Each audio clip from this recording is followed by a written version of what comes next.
players out there, like Johnny can grab himself a couple high-end keepers and go into the draft with lots of picks. Like, he's in a good spot. There's other GMs that just haven't done anything for me to say that they can go up there. You know, they're just inactive. Well, right? Everyone has been active. So I can't assess how they're going to do. Everyone's been active to a certain extent. Some guys are crazy active. Some guys are like, there's some guys that have had 2-3 trades. In Sodi's case, he's had 2-3 trades. Mm-hmm. But like, there's guys that have had 10, 15 trades. So everyone's been active to a certain extent. I'm telling you, Mike, I'm in leagues where there's been a total of 2-3 trades. So we have teams, our shitty teams. Shitty, sorry guys, that's rude. That's a shitty word. Our least active teams are 2-3 trades. Mm-hmm. That's more than some leagues. I'm okay with that. Total. It's good. Yeah. Do you have another one you want to go to, or you want to go to me? Last one. Ultimate fantasy draft location for a vacation. Okay, you start this one. I would love to see Vegas. Yeah, you go to Vegas. Have you ever been to where is it? Caesar's Palace, I think. They got the Forum. You go there, it's just TVs and sports, and it is just fun. I'd love to see Vegas. That's my number one. How about you? So since you said Vegas, took the easy route. No, and it's a great answer. I would pick that. Being a Red Wings fan, I'm a fucking total nerd. If I could organize some sort of like Red Wings trip, and because you're in Detroit, you could hit up like Chicago, Pittsburgh, like really easy. That would be amazing. I would die and be happy. Since your questions are done, let's talk about. We have a 14-team league in fantasy hockey. That's unheard of. We started with 12. We expanded. My hope. And those expansion teams. My hope, as I've said, over the years, is a 16-team league. I think that would be not only epic but like legendary. Like that's 12 plus 4. It's bragging right. It's 12 plus 4. Yeah, it is. It's bragging rights for everyone in the league too, because you're like, oh, what people talk about their fantasy league, and you're like, oh, how many teams? They're quick, like, who are the OG8 right now? Quick. You had Chris cheat. A, Chris B, Mike S, Mike W, Jody Babsky, Simon Saint Marseille, El Tyso, Wade Deerling. The champ.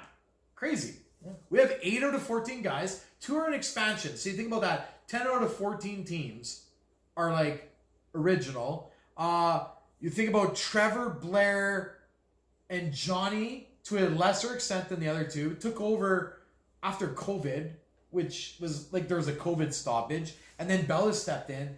I think we got a good core going forward, and I just like say I'm excited, and kudos to the original 8. I forgot Wade. I feel bad. I wasn't going to bring it up. Yeah, I was going to let that slide. I forgot Wade. I was doing my original fucking guy. Was writing all the names. He's like, he's got 13 out of 14. Who am I forgetting? He forgot the champ. I forgot the champ. Yeah. Fucking champ. Sorry, Wade. The commish forgot the champ. That's fucking brutal. It's forgettable. He's not a personality. Blame it on the What has he done? The Octintoshin.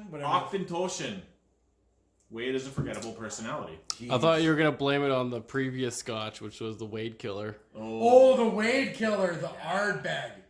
Wade, you just popped it right out of your brain. That coach back there just fell out like 18 times. Ardbeg. Wade Killer.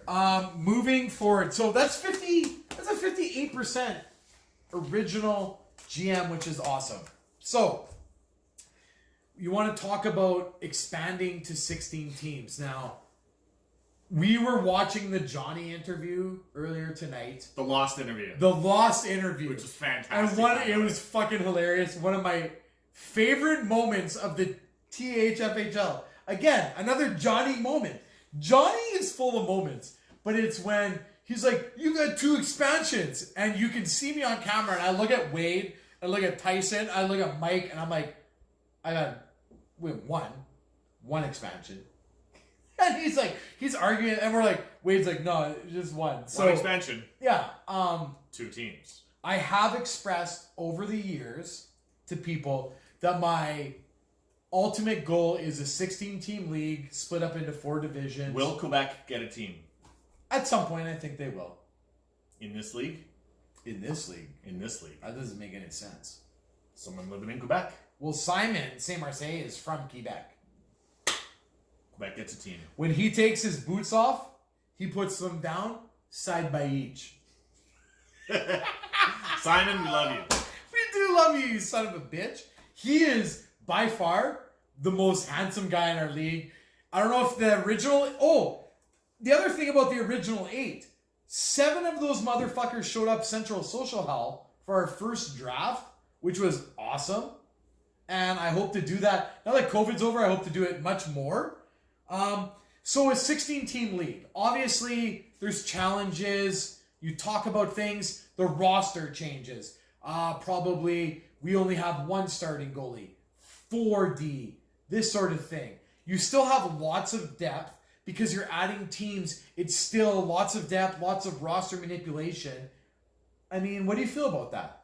Well, I feel that we might have to go to Boca Raton for the GM's meeting and vote on this, but I'm open to the idea. Maybe go to Vegas for a Vegas GM meeting. Boca Raton. Yeah. Man, that's where they do it. What I think comes with a 16-team league is more awards. And when I'm talking about more awards, I'm talking about an award for the guy with the best record in the regular season. You suggested the guy who gets the most points scored against. Yep. It allows you more fun for guys to just You can't control. You can't control Yeah. how many points against. You should get an award for that. So saying all that, like on a 16-team league, what do you think about that? Honestly. I think it's good. Like, there's a lot of parity in this league, and we need characters. We need activity. We need people that are going to be active in this league. I think that's what it's all about. That's At what the it's end of about. the It's day. about being fun and active. Yeah. And let's just like, I think 16 guys, the setup of the league, you'd have so many scenarios where there's just so many trades, the standings are changing, it'd be on steroids. You're going to have buyers and sellers every year. Playoff format. Yeah. We can manipulate it, you know. We can Now, have more people make it. again, I've talked to several people in the league about it. Some guys are for it. Some guys have said, and the champ's word, like, let the league breathe. I understand that. I have a thinking of like, man, we have a big draft coming up in 2023.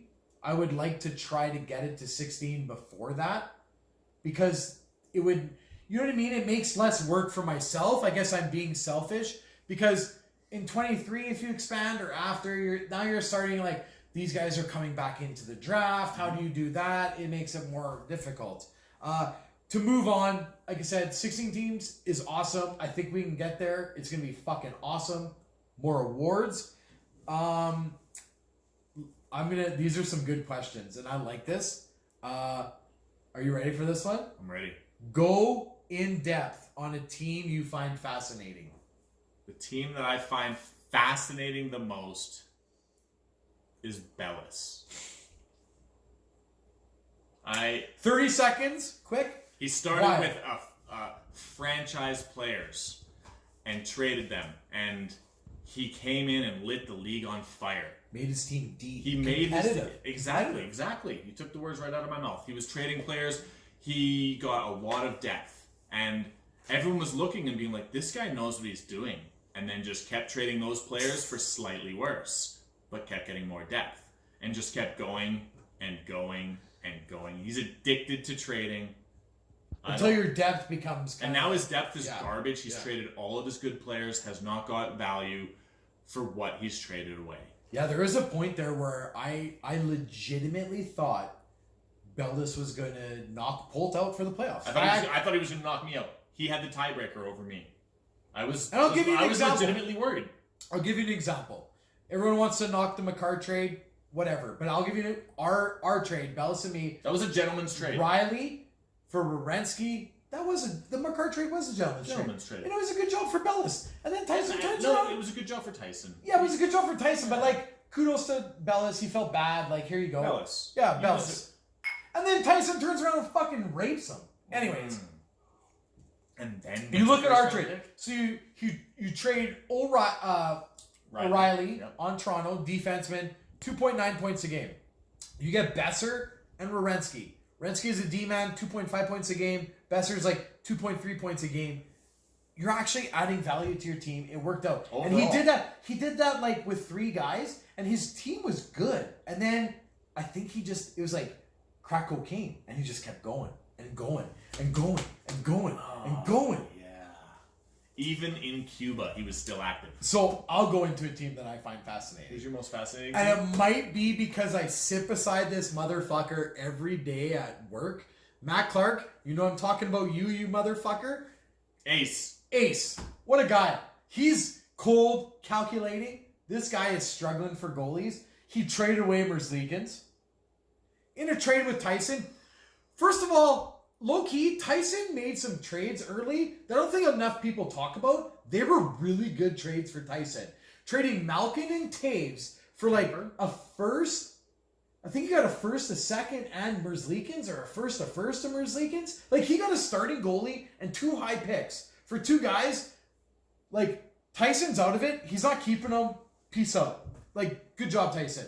Then, so, Matt Clark trades away Merzlikins. Now he's struggling for a goalie. So then he trades for Tuukka Rask. Tuukka Rask comes back, plays